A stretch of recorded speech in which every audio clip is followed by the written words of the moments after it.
we turn up one day and we're all handed the lyrics to Teen Spirit by Nirvana, and I presumed it was either a vocal warm-up or some kind of improv, and Joe said, I don't know, let's try it out, maybe this is your entrance. I was like, yes. But again, Joe's brilliant idea and a moment I'll never forget. Kurt Cobain was the ultimate lost boy.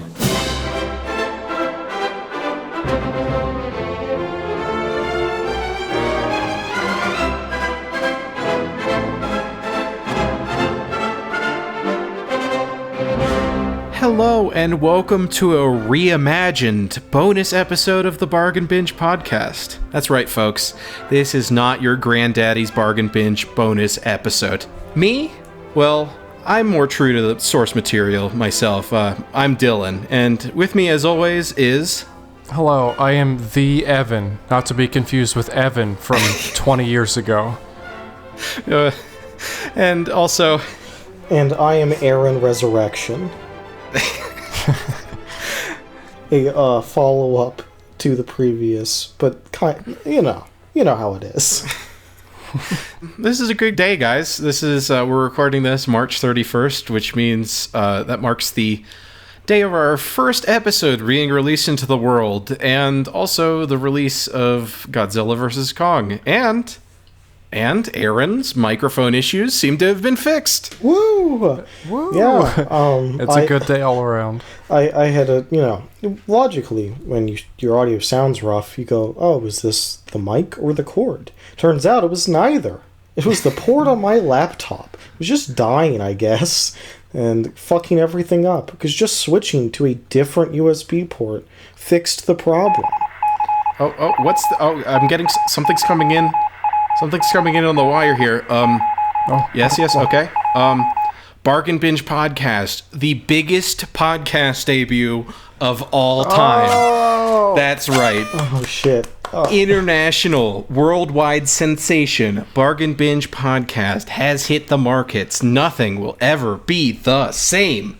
Oh, yeah, I just got a call from Steve Jobs from Beyond the Grave saying that we broke all records on Apple Podcasts. Yes, much like Jeremy Renner's app. I'm trying to talk broken Steve. The world. I got to hang up on this guy. All right. I'm ready to go. Fucking wacko. Yes, bigger, better than ever before. That's the theme of today's episode. Because today we are talking about reboots and remakes, no matter how soft they are.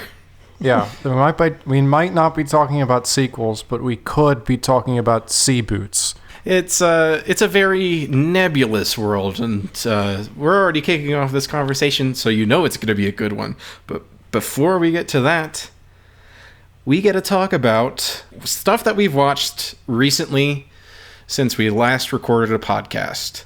Evan, what have you watched recently?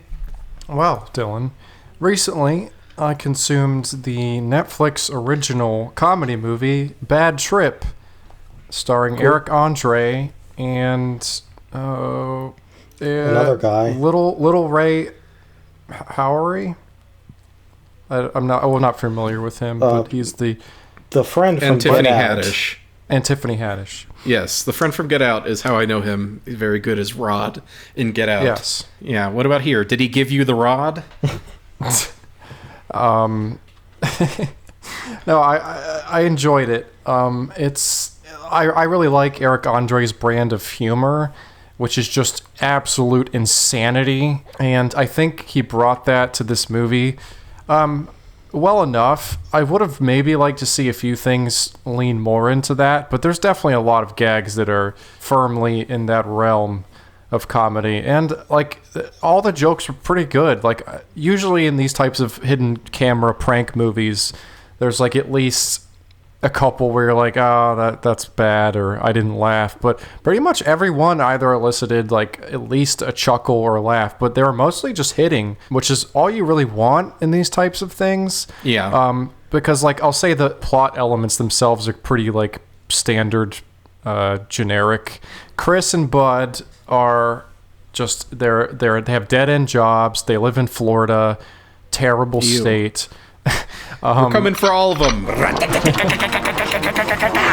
Yeah, we really are. Line them up. But they want to do something with their lives, and Chris, Eric Andre, he's reconnected with his high school crush, and he just wants to impress her and fall in love with her. And when she mentions that she has a studio, an art studio in New York City, that's the inciting incident. He's like, Little Ray, or Little Rel, sorry, not Ray, Little Rel, we gotta go to New York. We have to.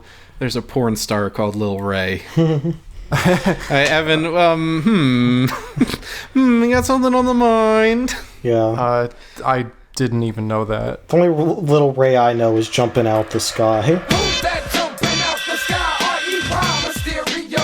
Here we go. When the mask out, the girls they gas out, the boys just black out. Better tap out. Yeah. Booyaka. Booyaka. So yeah, it's just a road trip movie. That they steal the car of Lil Rel's sister, who's played by Tiffany Haddish, and she's a convict who's in prison, and she escapes and is pissed at them because they stole her car. And so the whole thing is just them going throughout this road trip, trying to get to New York, and all throughout this trip, Tiffany Haddish is trying to murder them. And hilarious pranks ensue. Yeah, it's like, I'm trying to think of, I saw Bad Grandpa, Jackass's Bad Grandpa with Johnny Knoxville, and that's on a similar level to this, which I thought that movie was pretty good. But Yeah. it's like, the jokes are funny in the moment and you have a good time and you laugh, but it's not exactly a movie that I'm gonna, like, I don't know, rewatch or think about too much after I watched it. But it's just, hey, that was a good time, like, cool. Yeah, you know? That's all you can hope for with a Netflix movie. I mean, that's the ideal. Oh yeah, no, it's a fun movie. I watched it with him, and it's just it has some really entertaining pranks. And while they're outlandish, they never quite cross the line into being too absurd to be a prank. Like some of the stuff like Impractical Jokers do, where they're like, "Oh, we got your DNA test back, and you're part werewolf." It's like, what? Yeah. Yeah, they're all believable, at least to an extent, while they are pretty crazy. See, it'd It's be like, a much better thing to go to Boston and tell people that that their DNA test reveals that they're part any minority. Yes, and that's something that Borat would do. But Yeah. and I thought it was interesting because the Borat stuff frequently exhibits like the worst of people, like just people getting involved in horrible stuff if it seems like everybody's doing it, or if a guy standing in a room is telling them to. While most of the interactions they have with normal people are just them being bros or like responding in a super weird way to what happened, and it's a little bit more wholesome. There's one guy in particular. There's a scene they crash the car. They crash Tiffany Haddish's car, and they're arguing with each other. This is the low point in the story where they have conflict, and they're like, this trip isn't working out. Fuck this, and they're fighting. And this random guy on the street who witnessed the crash, which they do for real, in front of a crowd of random people. He's just at first is very concerned and is asking if they're okay, but when they start breaking out into like a fist fight, he's just trying to separate them, and he's trying to talk them both through their differences. He's just a perfect moderator. That was great. I love that. If we wait here till the police come, we going to jail. No. That's a stolen car. All I'm gonna tell y'all, don't mention that shit. That's all I'm gonna say. Just don't even tell him that shit. Hey, man. Chill out, man. Chill out, bro. Fucking kick you in the face. Chill out, man. Yeah, there's also a heartwarming scene between the characters, and everybody in real life clapped. That's great. Yeah, no, Yeah, it's just, they're on a bus and they're rekindling their relationship, and they hug it out, and then everyone just starts cheering and clapping for them. yeah. And then they start hugging everyone. It's pretty good. There's like this idea to the movie that becomes clear that it's at least somewhat intended from the fact that they this weird plot they have with white chicks, but they it's very clear that part of the joke of these pranks is that people in real life will just respond to stimuli like a crappy like buddy comedy character. Like, and yeah, that seems to be a lot of the joke with it. It's just like, Eric Andre's sad and he asks a random old guy for advice, and the guy gives him very genuine, helpful advice on a bench. And I say, go for it. If you don't, the rest of your life, you're going to be sitting here saying, what if I would've, what if I should've. And then he goes like, "Oh, I'm good now," and he moves the story on, and and then he breaks out into a musical number in the middle of the street. Yes. I saw a girl today, the one that got away. I saw. Holy cow! Yeah, it's just funny to see people actually respond in that way. The only things that make people respond less like that kind of character is anything that's related to violence or criminality, and everyone just becomes a huge fucking snitch. Did anybody here see which way these motherfuckers went? They got in the car and went that way. I had to fuck these niggas up.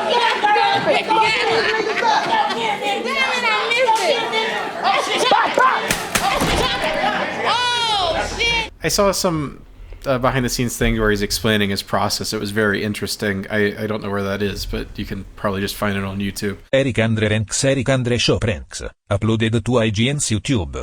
Yeah, anytime you shoot a prank in an interior location, you got to get permission from the owner, and you pay them a location fee. But you're not pranking the owner, so his employees or her employees are not necessarily in on it. Or if they have to be in on it for logistics, like let's say your camera crew needs to be in there all morning setting up cameras, then you just don't feature them in the edit. We never fake a reaction, or we never have like an employee going, "Oh," on camera. And I would like to issue a correction and a sincere apology. I do not know of a porn star named Lil Ray. Her name is Ray Lil Black. Okay, so my name is Ray Lil Black, and I love it.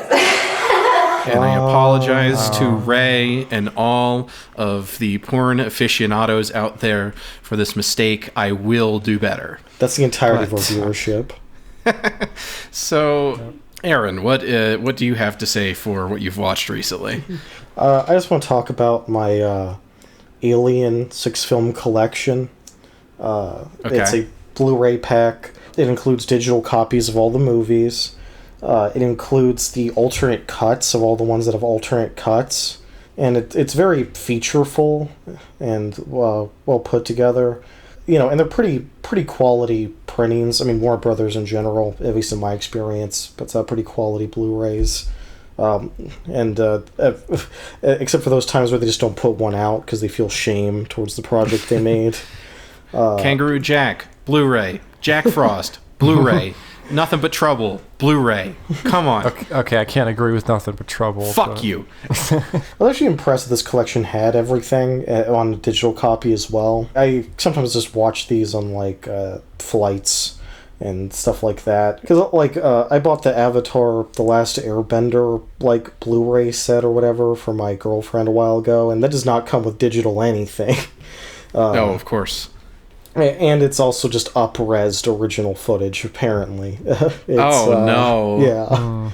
If you're going to release a TV show on Blu-ray and you don't have actual 1080p, just do... Because there's a bunch of animes do this. You just put it on the disc at 480p, but you can put more episodes per disc because it holds more.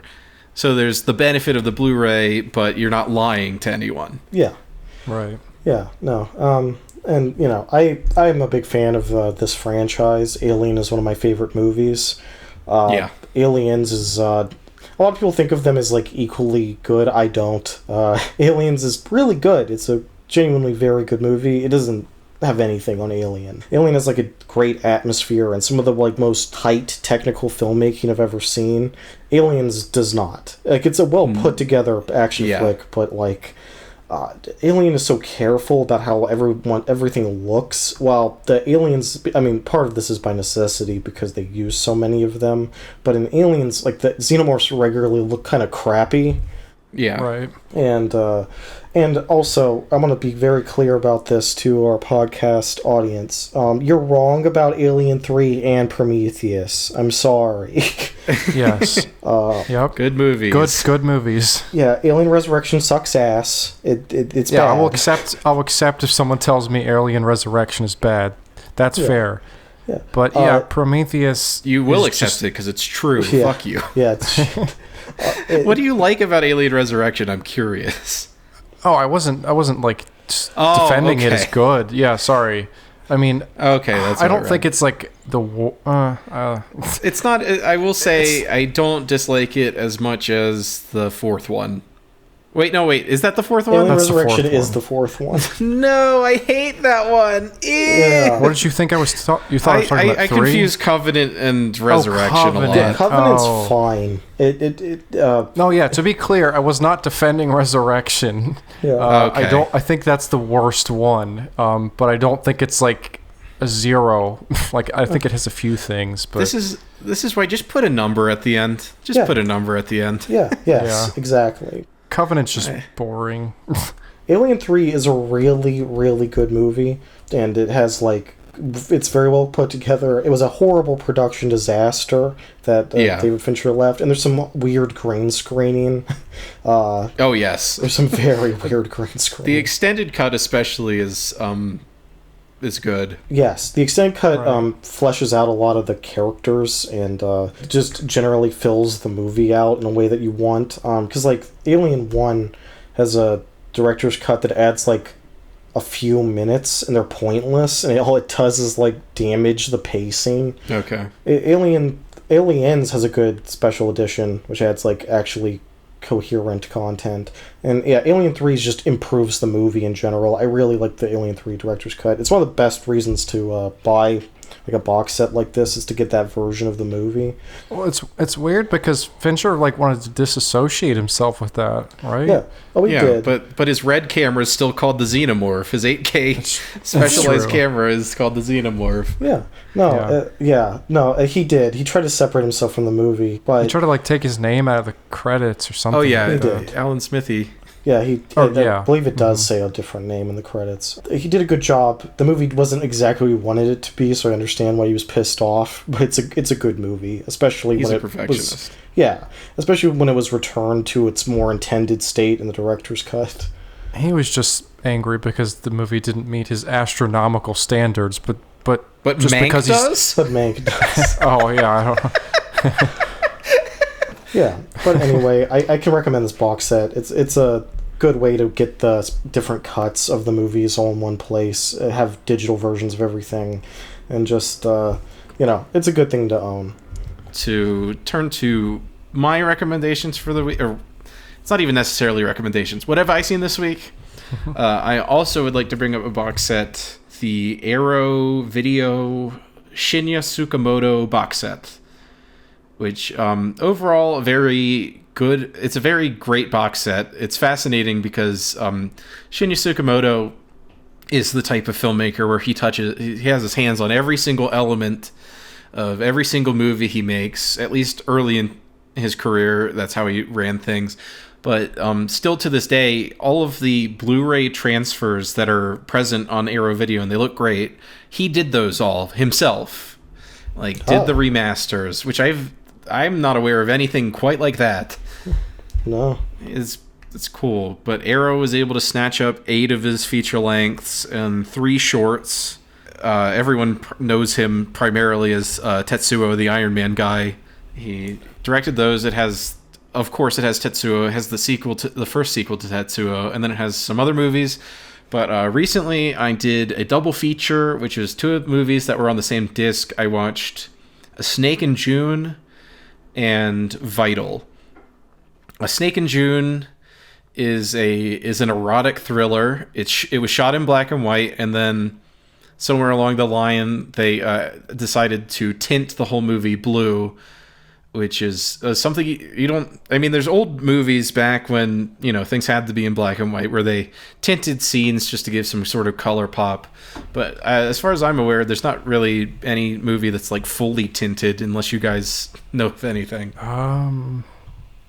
Nothing's coming to mind. Yeah, but it's unique because it's all blue. The whole thing is blue, and it's very there, and there's very distinct moments of white, but it's just a very well put together thriller. It's about a woman who's not happy in a relationship, and she starts getting calls from a stalker who's taking photos of her. He's blackmailing her. Just very well done. Shinya Tsukamoto is a great actor. And speaking of that, I also recently watched Shin Godzilla, and I was pretty surprised to see he's in that, which was cool. Because I was like, who is that? And I just couldn't put my finger on it. And I looked it up. I'm like, oh my God, that's him. That's cool. That's one I've been meaning to look at. Shin Godzilla. Director? No. Movie. That too. I do. From hearing about Tetsuo from you two, I definitely want to watch that as well. Yeah, it's badass. It's awesome. One of my favorites. It's also like an hour. Oh yeah, it's super short. All of his movies are super short. But the other movie that was on that disc, I didn't love it. I just wanted to throw a little note toward it, was Vital, which is about a medical student. He's a medical student, and he is in a class where he's examining a cadaver, and it's a class where, they're examining it over months and months, but he finds that it is his dead girlfriend who died in a car accident with him. Oh. And he has amnesia over her, so he develops his memories of her through looking at her corpse. That's yeah. Jesus Christ. It's fucked up incredibly, and I think it has a lot of flaws. I don't love it, but the effects work on the cadavers is... You've never seen a dead body like this in a movie, because the special effects guy, they watched an actual autopsy. Oh. Watched an actual dead body be dissected. Jesus. So how's that for some research? He's so nonchalant about it. He's like, yeah, we had to do it for the movie. I don't know if I could do that. That reminds me of the fact that George Miller used to work in a hospital, and that was the inspiration for Mad Max stunts. Oh yeah, was to see some of the shit that happened to people. But like I said, in movies I've never seen this before, but it's like they are cadavers. They're, all their blood is gone and replaced with other stuff. So they're completely dried out, and they're yellowed, and it's just so disgusting. And I watched it when I had a pretty bad hangover, so I was sick to my stomach. Jesus. And that was a huge mistake. Yeah, why? But it's a great box set, and if you can get your hands on it, I don't know the availability, definitely do that. But yes, Shinya Tsukamoto, Solid Metal Nightmares from Arrow Video, very great collection. Sweet. So speaking of nightmares, quite literally, I had this nightmare recently. I don't usually have them, and when they do, they really stick with me. But I had this nightmare where I was attacked by what, in my experience, could be a really great movie monster. But it's so specific, and I just wanted to see if we could maybe flesh it out, because, my dream was I see it, it jump scares me, I wake up. Right. So the description of this character is it's a generically kind of creepy old withered man, but he's wearing Fortnite pajamas and a Fortnite nightcap, and he's called the Screen Peeker. So it's like a demonic old man that inhabits. So what I've already established in my head is his powers. That's a great name. Kind of play off of like the kid that's like, you got games on your phone? Do you got games on your phone?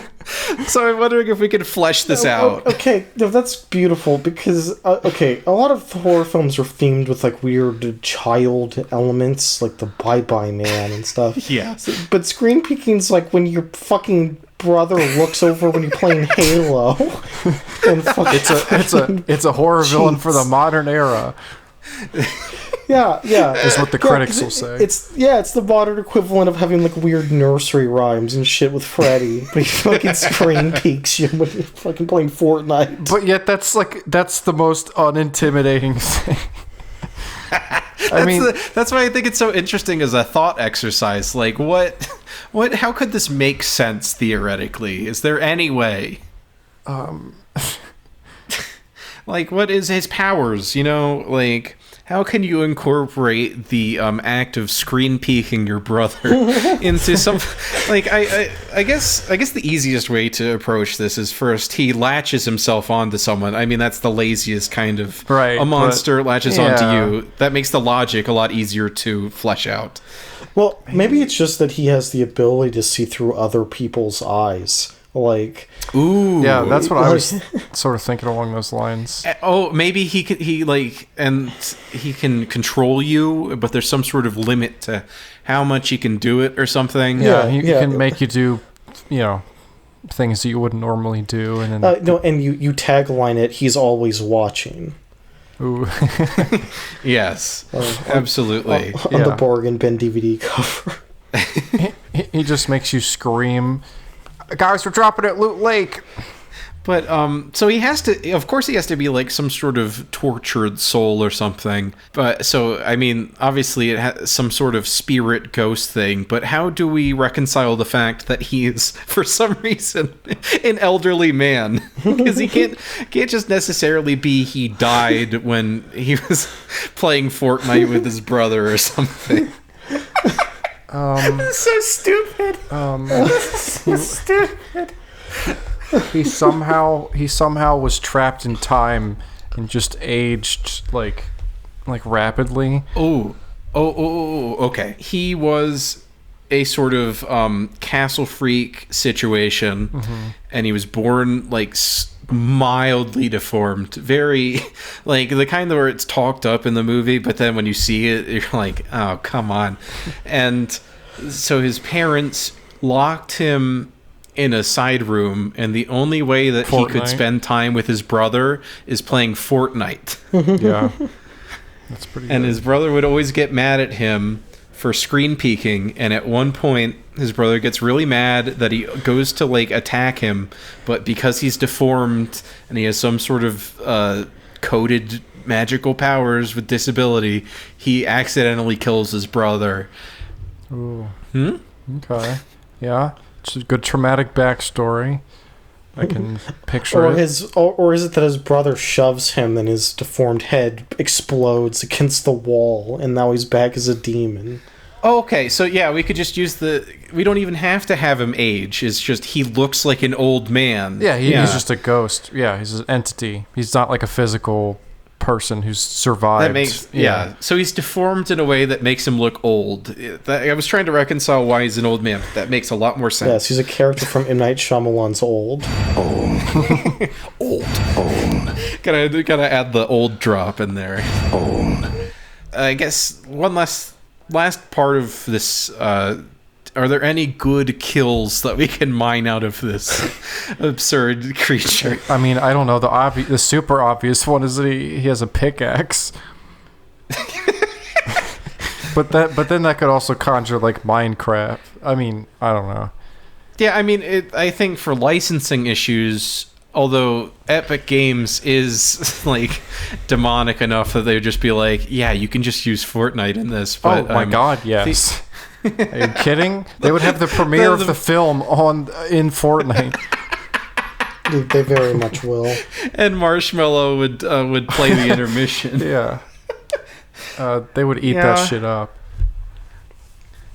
Yeah, this is a project to further expand on, maybe. So, well, keep that in mind for future. Maybe we'll have some sort of mascot. A screen peeker coming to a screen near you. TM, copyright. Oh, of course. No, this is an original concept. Copyright 2021. Bargain Fellas LLC. And even if I don't actually copyright it, I have a recording of this, and I can make you look bad. And that's if nothing else, that's what we really want in life. But what I don't want in life, more reboots and remakes. That's right. That's the main subject of our podcast today. We're talking about reboots, remakes. They've plagued America. Well, not just America, the whole entire world, every box office, everywhere. Remake, reboot, constantly for the past, since before I can remember. It's been a problem since the dawn of cinema, probably. And I guess we can talk about the origins, but reboots, remakes. Yes. What is the origin, I guess? Like what do you tie it to? Aaron, you're a film knowledge guy. Oh, yeah. I don't know. Well, okay. See, in early film, movies got remade nonstop. Like, especially when there was new inventions technologically. Like, oh, you made a popular movie silent. Well, now time to make it again in color, with sound, and all this other stuff. For example, you might watch the fucking Wizard of Oz, a famous film from, the fucking 30s, and go like, oh, this is the first one, but it's not the first version of that movie that exists. There's a silent one, and that's the case for most of the stuff you think of from that day. There's older versions of pretty much everything. Many of them lost now due to being printed on film and how little anyone cared about film preservation. There was just constant remaking back then. It's just like, oh, okay, now we got color, let's do it again. Like there's a version of I Am Legend, the novel with Vincent Price, and then only like 6 or 7 years later there's one in color with Charlton Heston. Remakes have been around since the earliest days of filmmaking, but see, the thing is, we have largely stagnated technologically in terms of like stuff that actually changes the vibe of film. So in regards to that, I was just going to mention Lion King is a good example of something that I think they thought would be a good idea because they had the technology, but in practice it didn't quite turn out, I think, the way anyone expected. Yeah, well, isn't that really, if you're putting it that way, isn't that really just all the Disney remakes, reboots? Well, yeah, pretty much. That one specifically, though, just because it's... Oh, yeah, because it's an entirely animated movie. Yes. It's all CGI lions and animals and stuff. Yeah. And I feel like you could argue, definitely in the case of certain silent films being remade as pictures with sound in them, as being beneficial and just better. Yes.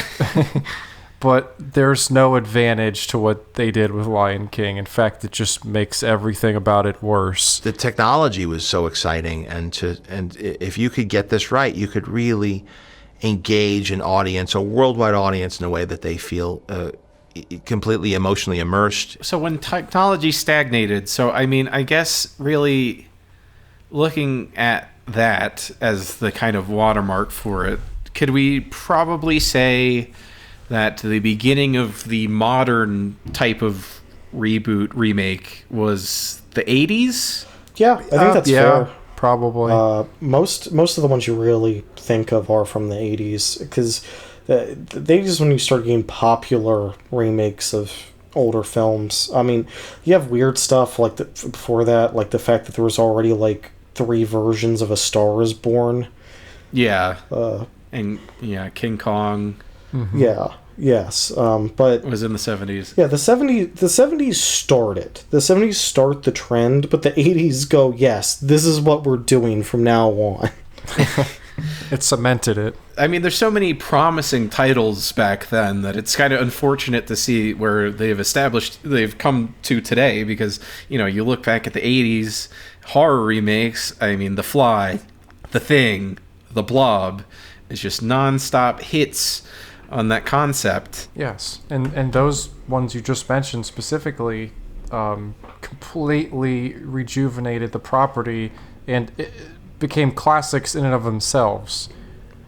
Yeah, well, I mean, the original Fly isn't a classic. The Thing from Another Place is not a classic. Right. Yeah, so it's just, I think that's what you should be aiming to do if you're remaking something, is to put a spin on it and make it into something that stands on its own and is better. But like, I don't think anyone's going to be calling The Lion King from when did that come out? Like 2019. 2019.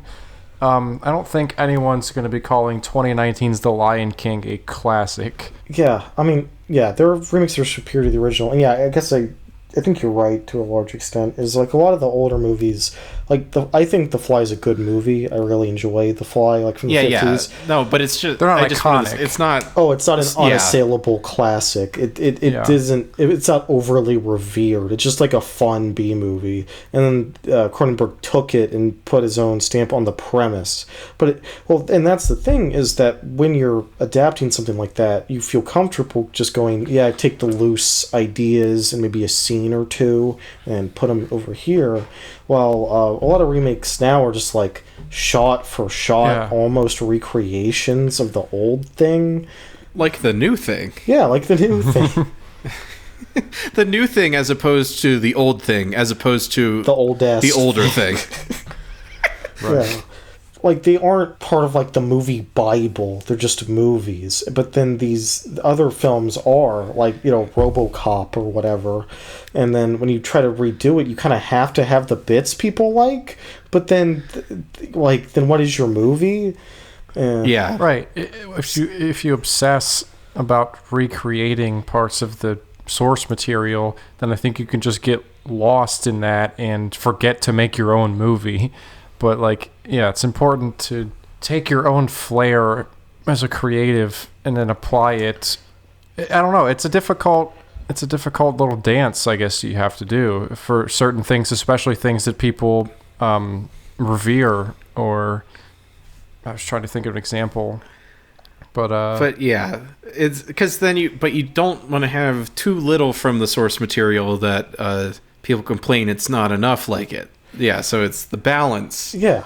That makes it so difficult. But I think another thing that really helps is that, you know, The Fly, The Thing, The Blob, those are all made by auteur filmmakers that have this strong passion for maybe not the original movie even or something, but they really believe in the script that they have for this movie. This is going to be its own thing. Yes. And they're not going in with the intention of like, oh, everyone's going to love this because of the original. Or just to make money. Yeah. I mean, obviously that's a factor, but like... Well, The Thing didn't make any money. Yeah, people... It was a flop. Hated it. I wish this movie were less ugly than it is, because in terms of storytelling and suspense, and that subtext of suspicion of one's fellow man, this is actually a very well-made movie. But at regular intervals, no doubt about it, it does gross one out. I think that's probably an understatement. I would call this the barf bag movie of July. I have some problems with it. Yeah, and the remake was also a flop. Like, it's all flops. It's flops all the way down. Well, Aaron, it's a prequel. Okay, yeah. See, this is something we have to talk about, because the lines have blurred heavily on prequel, sequel, reboot, where it's like that The Thing movie is clearly a remake, but yes. it uses the thin framework idea of, oh, there was a other base that is shown in the first movie, so it's what happened to them, but the same shit happens. Yeah, it's a prequel disguised as a remake. Yes, I think that is the ultimate one, and I just watched it. But yeah, so as we all know, John Carpenter's The Thing opens with you meet all the guys on the base, but then Norwegian guys in a helicopter are chasing the dog toward Outpost 31, and thinking that like the Norway guys are crazy or dangerous, they kill them, but they don't know that the dog is the Thing. That's a thing that has been determined. We know that it happens prior to that movie. And that's all well and good. You could work with that framework. You could easily do that and make the Norwegian base different, create new characters that are interesting, do any amount of things. But it's just every single beat that happens, well, not exactly necessarily the same beat. It happens in the same exact order. And down to the fact that the first thing that is occupied by the Thing is a dog, which is in the John Carpenter one, and there's no reason to do that other than the fact that it happened in John Carpenter's The Thing. And they immediately burn the first body that they kill that is occupied by the Thing, and they put it into a pyre and burn it all up. We know in John Carpenter's The Thing that they do that because they figured out that you have to destroy every single cell of the Thing or else it'll reproduce. In the prequel, why do they do that? It's never explained. And yeah, that's the thing. Right. Is it doesn't have its own logic. It's just relying on the fact. It's relying on the things set up in the previous film, and that's like, no, that's kind of why I mentioned before. It's just a delicate dance because you have to, for most things, you're going to have to include at least like a little semblance of the previous film or whatever it is, but you have to make your own just creative decisions and make it your own film, or it's just gonna like it has to stand on its own. A lot of the best remakes are just second adaptations of the same work. Because that's what The Thing is, because The Thing from Another Place is a pulpy movie that came out in the 40s, I think. The Thing from Another World, 1951. And it's an interpretation of Who Goes There, which is the short story, but it takes so many liberties. Instead of like occupying people's bodies, it's just a monster that's made out of vegetables. It makes no sense. But John Carpenter, the script of The Thing, 1981, written by Bill Lancaster, is a reinterpretation of Who Goes There. Yeah. Or the Coen Brothers remake of John Wayne's True Grit. And it's a different adaptation of the same book. And it follows the book more closely than the John Wayne movie does. Yeah, or at least it doesn't even need to be more close. It just needs just in a different way. Well, yeah, it adapts it differently. Significant events are different. The tone is different. Most importantly, to it with that one. I think we should replace the words remake and reboot, or with I think the words adaptation and interpretation. Reinterpretation is a pretty big thing that. They'd sum up what you should be doing better. I feel like that just makes more sense. Well, that's an interesting point that you raised, because I feel like a lot of studios really like to try and distance themselves from reboot and remake, because those are ugly words in people's minds. So they really love to push reimagination, like we just watched Hellboy. Yeah, right. And that is the whole angle that they're taking. And while it is a reinterpretation of a source material, nothing exists in a vacuum. So no matter what, if you are reinterpreting something that has already been interpreted, you're most likely going to, whether or not you realize it, it's going to influence you in some way, whether that is to go against that or you subconsciously incorporate elements from the earlier interpretation. Right. Yeah. Yeah, no, because Hellboy could have easily been a different interpretation of the same source material, but it's just a shitty redo. It's just, like even the scene where Hellboy shows up is staged very similarly to the original film, but just cheaper and shittier, and without the, like, dramatic tension, but, like, the set looks really similar, and, like, this general layout. Related to that, we, after completing Hellboy 2019, I've never seen any of the Del Toro movies, which now I really need to. But just for context, Aaron pulled up that exact same origin story scene from the original Hellboy, and it was just like night and day. Like, like you just said, Aaron, it just completely omits all of the atmosphere and the beats and the character quirks. It just has none of that, and I was just shocked. I was like, oh wow, this this is cool. The new one is a reaction to that one, and that scene in the current 2019 version, it's in a random place in the movie. But with the Del Toro movie, that scene is opening. Very specifically in the opening to let you know who the character is. It establishes the character. Okay, one thing I want to talk about is the fact that with like people thought for a brief moment that when things were kind of going towards like streaming and things like that because all it takes is a click or whatever, that people would be more willing to try like weird or new things because there's not as much like investment. But in fact, the opposite has happened, to where because all it is clicking, people are more likely to click on something that they recognize first, no matter how tenuous a connection they have to it. Well, and that's why Paramount Plus is all just reboots and remakes. I mean, that's television, which is different medium, but it's the same principle. Right. Yeah. It's what do people know? What can they go? Oh, I think I've seen this before, or I've heard of this before. Let me check out the new version.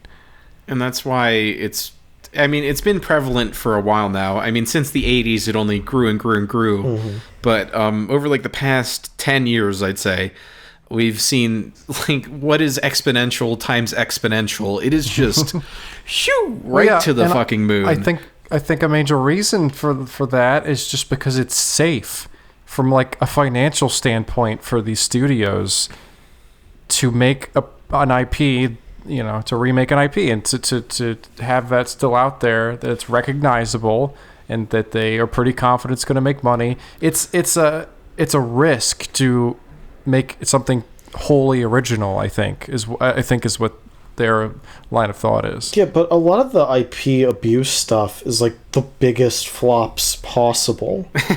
That's true. Like the film adaptation of the fucking Lone Ranger.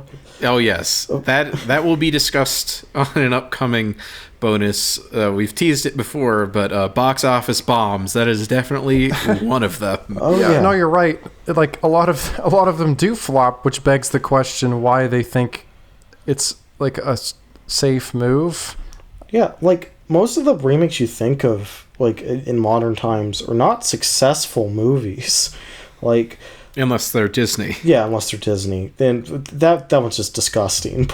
Let me just list some like not successes. Charlie's Angels. Yep. Mm-hmm. Tomb Raider. Mm-hmm. Ocean's 8. Yep. The Mummy. The Grudge. Yeah. Yeah. Yeah. Red Dawn. Hellboy. RoboCop. Yeah, I mean, some of those may have been profitable, but none of them are, like, success stories. The vast majority of those were genuine flops. But yeah, a couple of them are just movies people don't like that did fine. but that's, like, that should not be the bar here. And yeah, I don't know. It's just kind of disturbing. Like, and the thing is, I like comic books and I like monster movies. I guess I like having the same shit shoved in my face, but however, it's like when I watch a bunch of Godzilla movies, they have a bunch of weird plots. They're generally pretty different from the last one. Yeah. Or Kong Skull Island is a reboot of King Kong. It's like a really weird one too, because the other King Kong movies pretty much all tell the same story again and again, which Kong does not tell. It tells a completely different narrative. The MonsterVerse is different from the Millennium era, which is different from the Heisei era, which is different from the Showa era. Yes, yeah. Like, I think it's fine to dredge a lot of this stuff up. Like, I like comic books, and they've been telling sort of the same fucking characters for 80 years. It's just, the problem is that when you just, like, cynically either grab a property just for its name value or go, that movie is really good. Now we can have a really good movie again. Yeah, no, it just comes down to, oh, have I seen all of these scenes before in the other movie? I keep bringing up Lion King, but that's just such a good example of, it's like, this is the same exact movie, and I haven't even seen it. I just... Yeah. Every single person I've talked to says that's what it is. The highs and the low and the uplift of the ending, the excitement, the laughter that I experienced seeing the original film, if I could capture that using these tools and techniques, that was a really interesting prospect. It's terrible. Yeah, it's just a lack of originality and putting a different spin on it that just makes something like that completely like soulless and gross. Well, and monsters and comic books, like, those are inherently something that is, whether you like it or not, those are, like, because they've been around for so long, they're going to be reinterpreted. But because there's so much to work with, it's easier to kind of build off of that. So there's kind of a weird Ouroboros thing where, the more stuff there is in the past, the better the potential inherently is. Oh yeah, there's more content to draw from. But at the same time, that encourages only more reboots and remakes in a way. So very interesting. Yeah, no, it is. It's fascinating that, like, these characters and stuff can be reinterpreted in interesting ways like 5,000 times and have new content that people like again and again and again. And then other times you take a TV show that no one remembers and make a action comedy out of it, and then no one sees it. Chips. Oh God, that's what I thought you were referencing. Chips. I was thinking about chips. I was trying to think of what you were talking about, but yeah, that's that. Oh my God, Chips. Real talk? She ate my butt. I'm sorry, she did what? She ate my butt. She ate your ass? Yeah. Oh my God. Did you eat hers? Of course. Of course. Oh what are you talking about? Dude, that's standard. You think that's standard to eat someone's Absolutely. ass? Absolutely. You think that's standard? Yes. Have you guys seen Chips? No. I see. You just left such an impact on me with your response to it that I think about it sometimes. Yeah, I saw that one in theaters. I cannot believe. Ugh. And it's like, I don't know anything about Chips. Who knows anything about Chips other than, they ride scooters Motorcycles. and Eric Estrada's in it. Yeah. It's also interesting when you take something that's only popular because of the actor and you bring it back. That's one of the worst things about, like, the weird Star Trek prequel J.J. Abrams things is the Khan stuff, where it's like, why? But Spock yells Khan this time. Yes.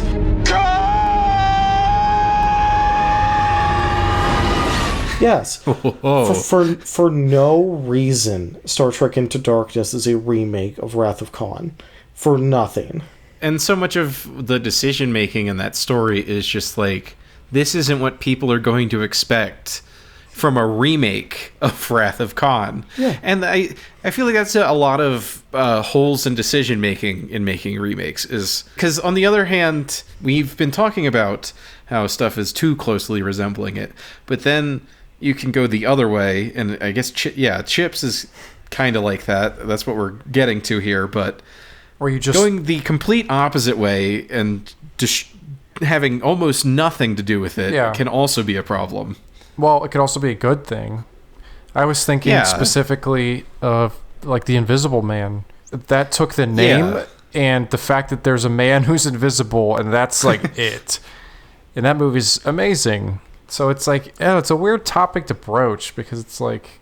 Well, what's an example of a bad version of that, I guess? What's something that took the ball, ran, and fell on its face? Subverting your expectations and so on and so forth. Yeah, I'm trying to actually think of... normally recently has been happening in, like, sequels and that kind of follow-up. Yeah, that's more of a sequel thing, I guess. Most remakes that take the ball and go with it usually aren't, like, just trash. Like, I mean, I can name... House of Wax is, like, a pretty good 50s early 3D cornball thing that I like with Vincent Price. It itself is a remake of a earlier movie called Waxworks from, like, 1928 or some shit. But in, like, 2005 they remade it, and, like, all it has connectively is that bad man turned people into wax statue. But they turned it into, like, a Saw, disgusting, like, violent thing that was just like, oh, the wax has covered their mouth, and it's, like, like, cracking into their lips, and it's like, oh. Well, the original film's just kind of corny, and it doesn't, like, it's unlikable, because the premise is stupid. Like, it doesn't suit turning it into a Saw, but they did it anyway, and it's just, like, deeply unlikable. Sorry, I don't know why this wasn't brought up sooner, but it's something that I watched recently. I feel like Fantasy Island kind of just took the ball and ran with it. Yeah, it did. Let's just talk a little bit about Fantasy Island. Yes. Yeah. That's one we've all seen. Watched it recently, and it pretty much just takes, what is it, like a 70s TV show is the source material? Yeah. It just takes the fact that people's fantasies are granted on an island, and that's it. And it's it's pretty bad. Yeah. Well, it carries over the I can't think of the character's name. But there's a guy who runs the island. Rourke? Who's like, I'll help you achieve your dreams or whatever. Your fantasies will become a reality. Like, it overlaps like that, and I guess the fact that people come in by plane, but right. But as far as a puppet master pulling the strings to people's fantasies, and it's on an island. Yeah. But whereas it was a romance drama TV show, it's now a modern horror movie. Yes. Yeah, and at first it runs with the premise in like a vaguely interesting way, where it's just like, oh, your fantasies become horror. They become bad and dark because they're not actually what you need in your life, and that's. It turns out it's not what you thought it was gonna be, and it was actually awful. And that's reasonable on a premise level. However, 2/3 of the way through, it literally just becomes like, oh, here's slasher garbage with Scream tone, where they're like being like weird about it. Like, yeah, but poorly handled Scream tone, where it's just all these garbage twists happen. Do they know? Know what? We weren't brought here to have our own fantasy. We were brought here to be a part of someone else's. Which is funny because we were talking about that while we were watching it, and I was like, I feel like Lucy Hale has been in a Scream movie. Like, I feel like she has that face. I don't know, but it turns out she was in 4. I forget what character, but yeah, I guess she's buddies with the director Jeff Wadlow, who also did Truth or Dare, which stars her as well. Lucy, I wanted to start with you because obviously returning to work with Jeff, Jill, and Chris on this movie. Yes. So are there any kind of things that stay consistent from one to the other that make you think this trio makes a really fun, appealing horror movie? I mean, they're just great. They know how to write a really entertaining movie with a lot of twists and turns, and I'm just glad that they had me back. It really just hits a point where it becomes completely uninteresting. And that's something I experienced the first time around because I saw this in theaters with Dylan.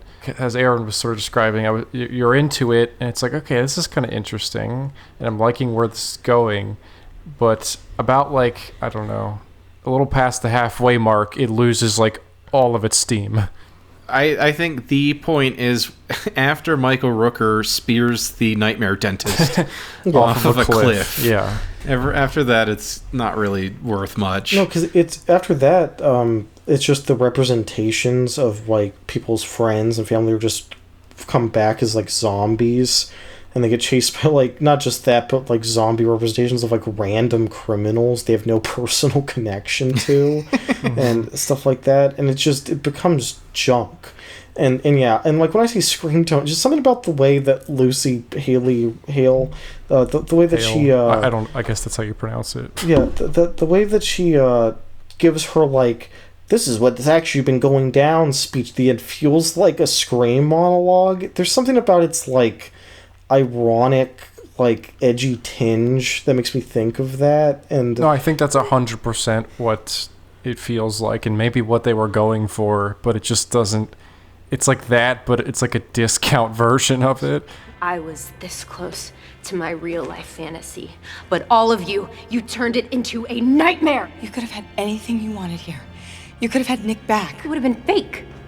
Our future was stolen, and all of you just moved on with your lives. So that's an interesting instance where the stuff that engaged you is more directly connected to the original source material, though loosely. Yeah. But then it gets worse as it sort of separates itself Yeah. from it. Oh, yeah. Because the concept becomes dumber, and they have less to work off of. And I guess that is a benefit of a reboot or a remake, is you have some sort of logic that you can start to build off of. And then, but if you go too far, it could potentially be worse.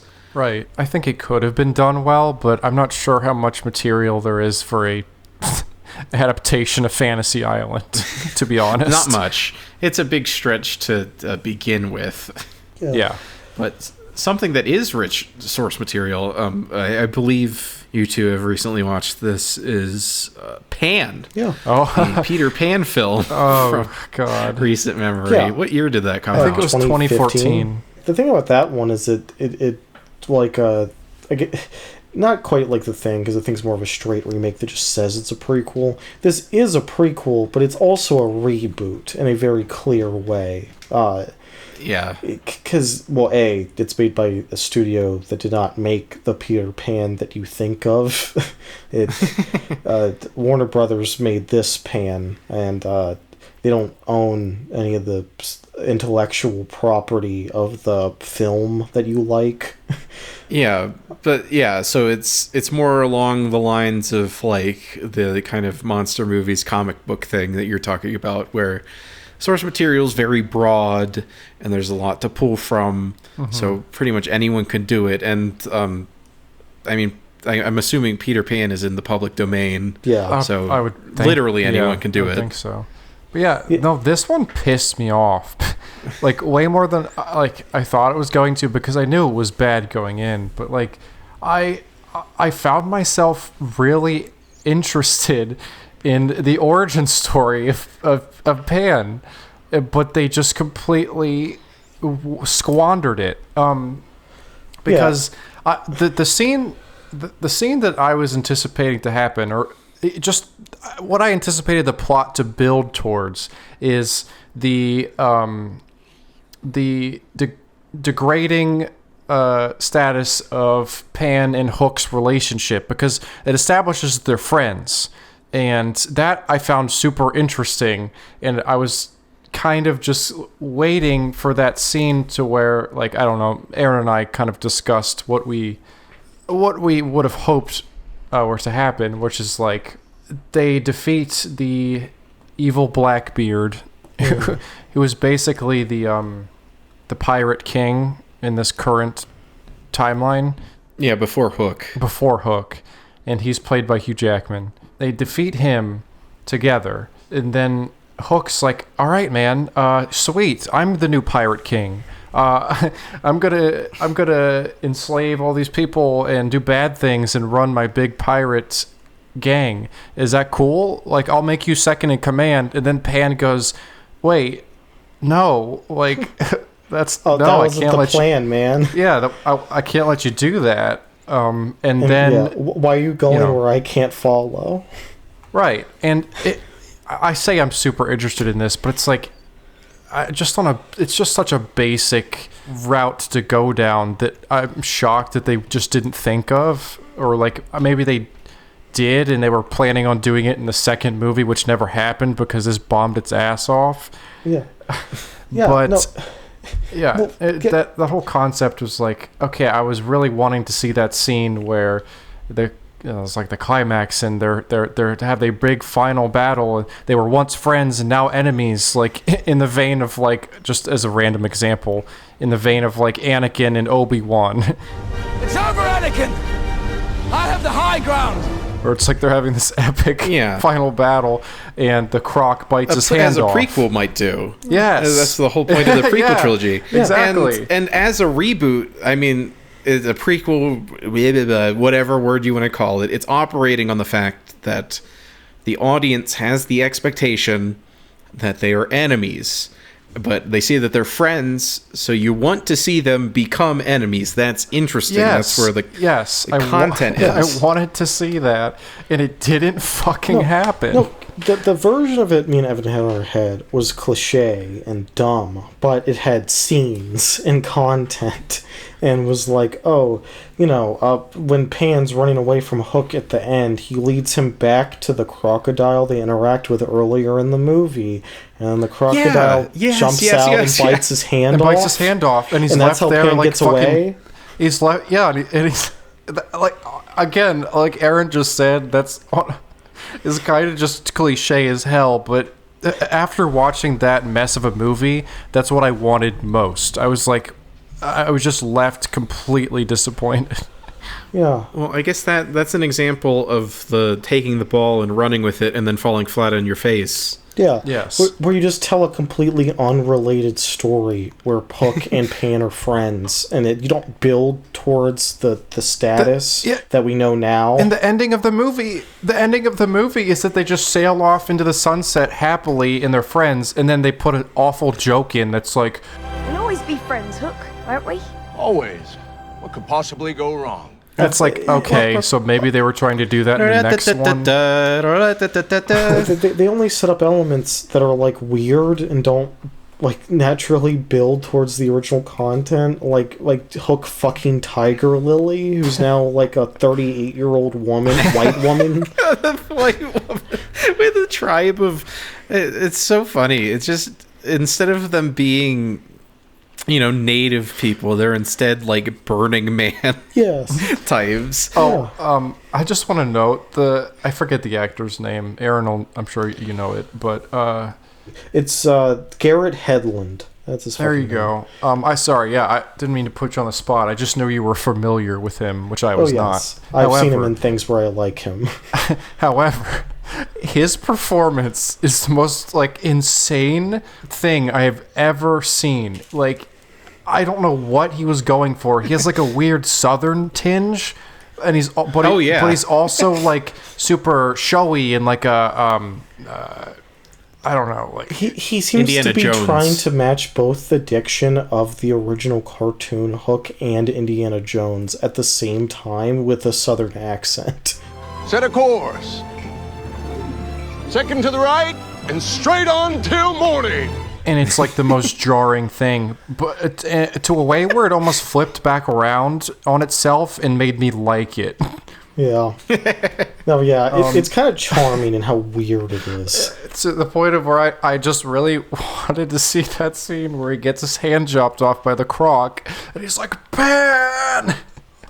Yeah. Like, Con! Like, I don't know. Yeah. It's stupid, but... Yeah, his hand's chopped off, and he's like, I'm gonna chase you to the end of the earth, like, to the end of the universe, Peter. And then Peter goes and collects the lost boys from the foster home, and then the last shot is Hook putting the hook on his stump, and then you go.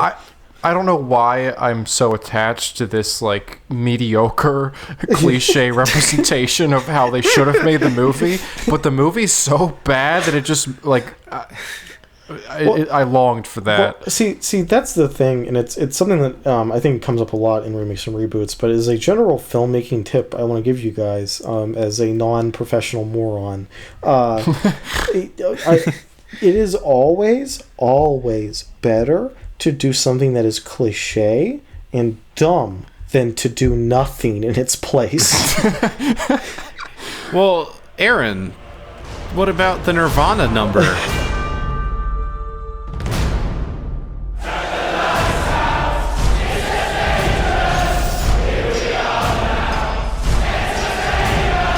That was pretty original. Oh my god. That was abhorrent. It's so awful. It's like you don't realize what they're doing for like a few seconds, and it like creeps up on you. And then when it hits, you're like, oh. But yeah, to anyone who doesn't know what the hell we're talking about, I'll put in a clip. Don't worry. The Blitzkrieg Bop one's worse.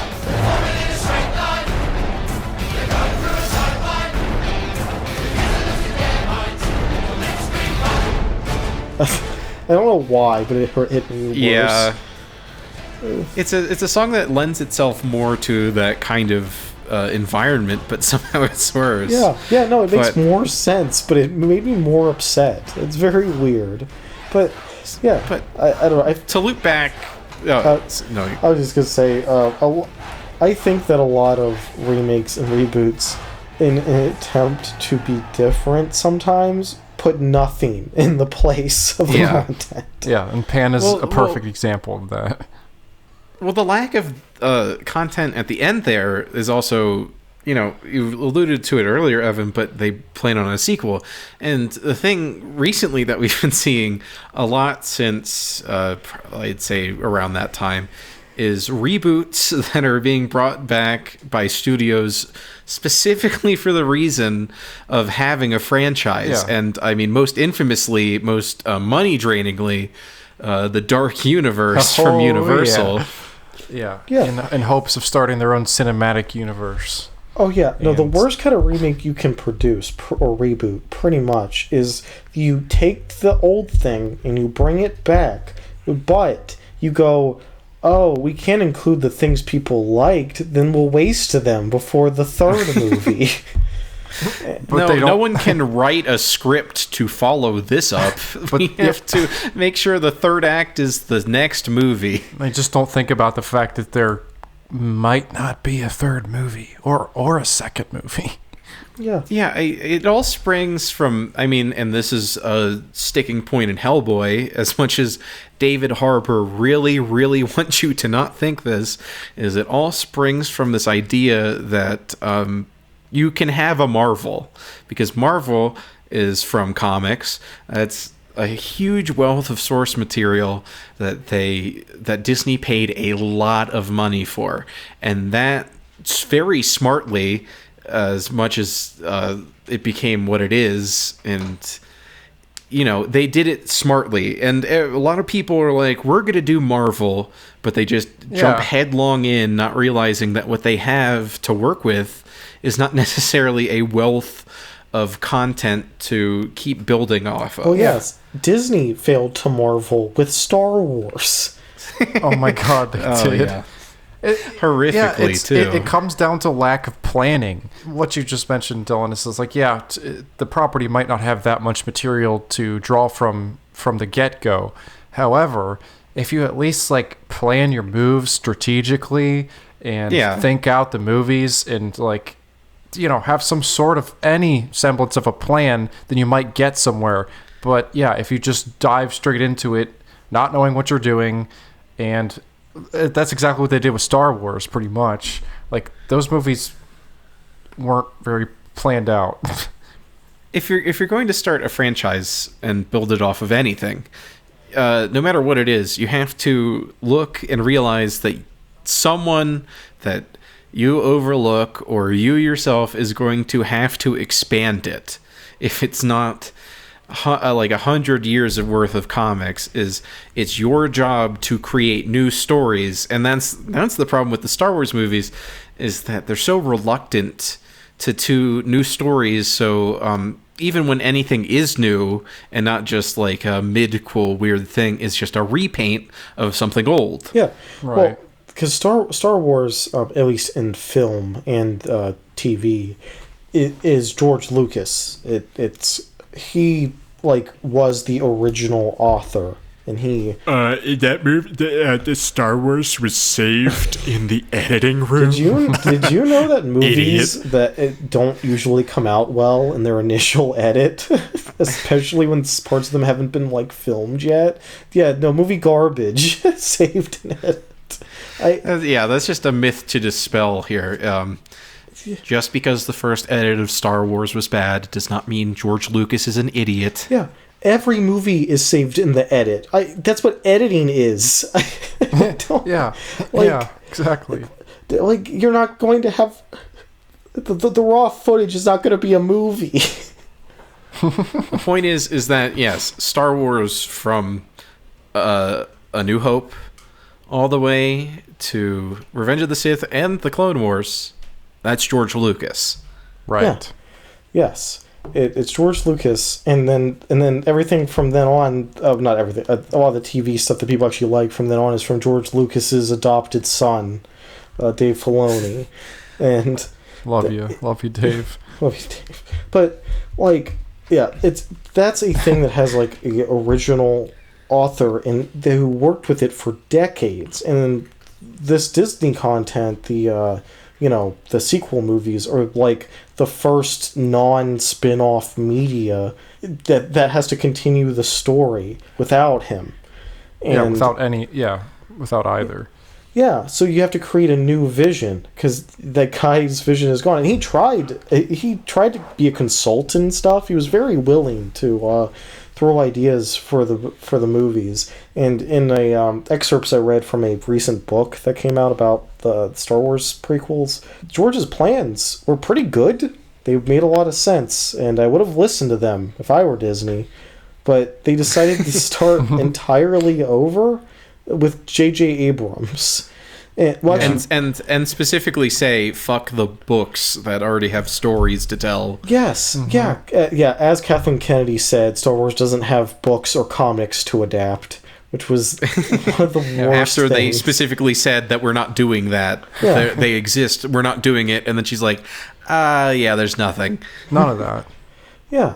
Whatever books, I don't know, I must have been hallucinating when I read those books as a kid. When you're leaving the original person's intent, you have to craft your own thing with it, with your own tone. Like we were talking about with Hellboy, Guillermo del Toro put his own film nature, the way he thinks about stories, onto Hellboy, and that combination made something that's very legitimate and good, even though it's not perfectly accurate. And the same thing happens with reboots and remakes, is that usually they get so caught up in either being a almost like religious gospel following level follow-up, or trying to subvert and react to people's appreciation of the old thing, instead of trying to apply their own thought to it. You just perfectly summarized episode 7 and episode 8. Yeah, they did both. Yeah, first two movies they did both. And then 9 just shat it up. 9's just a dumpster fire. Yeah. You, Aaron, have brought it all back right at the right time. Thank you. I tried very hard to do that. So, in the end, what it all comes down to is, no matter what, a sequel, prequel, reboot, remake, blah, blah, blah, blah, blah, blah, blah, whatever the fuck you want to call this dumb shit, because it is dumb no matter what, but if it is in the right hands, that's the important thing. You need to have someone that is willing to put in the work, make it their own, and make it its own thing that can stand on its own apart from things. And that is what we were trying to answer this whole time, is what makes a good reboot and remake. And I guess the conclusion is authorship is very important in that. Yes, you have to have your own stamp on your product, or else it's the same as the product that came before it. You have to have your own sense of authorship, or and sometimes it comes off okay if you are just the weird follow-up successor to the old guy who you trained you from birth, like Dave Filoni. But in general, it's like, when the original author is taken away from something, there still needs to be the voice of an author. And if you aren't it when you're making the remake or reboot, then who Someone's is? got to be it. Yeah. Yeah. As someone who has created this great property, I love it. I mean, I wish I could tell you more about it.